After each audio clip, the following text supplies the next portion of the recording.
Niaba ya shirika la viwango, uongozi wa shirika la viwango Tanzania, napenda kuwakaribisha rasmi katika ofisi zetu siku ya leo, ambapo mmekuja kwa lengo moja tu, mkiwa kama wajumbe au members wa TBS Viwango Club. Tujipigie makofi kwanza. Tumefurahishwa sana na ujio wenu siku ya leo, na kwa kifupi tunataka tuelezee lengo la kuanzisha TBS Viwango Club.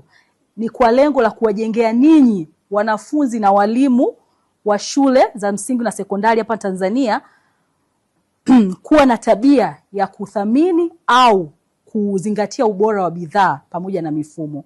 Kwa hiyo mojawapo ya activities ambazo tutafanya katika kipindi ambacho tutakuwa na nyie leo, kwa kifupi tumeona mmetembelea maabara zetu, mmeziona maabara, mmeona kazi ambazo tunafanya, lakini hichi kitu ni endelevu. Nyie ni wajumbe wa mara ya kwanza, yani TBS Viwango Club imeanzishwa na nyie, imeanza na nyie.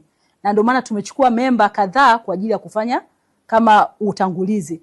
Lakini tutakapoendelea in future tuna mpango wa kuwa na TBS Viwango Club katika shule nyingine zaidi.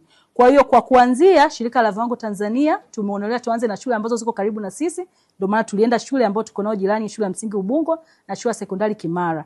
Lakini in future tutakuwa katika shule nyingine zaidi. Kwa hiyo sisi tujione wa thamani sana kwanza, kwa sababu ndio kama tumeanzisha TBS Viwango Club.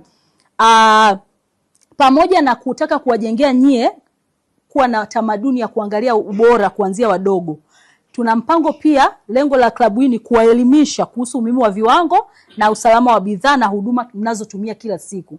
Kwa hiyo tunaamini nyie pia kwa kuelewa wenu mtatusaidia ninyi kuwa mabalozi huko mtaani, kwenye familia, lakini pia kuwa shuleni. Kwa hiyo elimu hii ambayo mtaipata siku ya leo na elimu ambayo mtaendelea kuipata mkiwa huko shuleni, tunategemea kwamba mtaitumia vyema katika kuhakikisha kwamba jamii ambazo mnaishi, familia zenu zinazingatia matumizi ya viwango na ubora, lakini pia ili kulinda afya za watumiaji. Sawa jamani?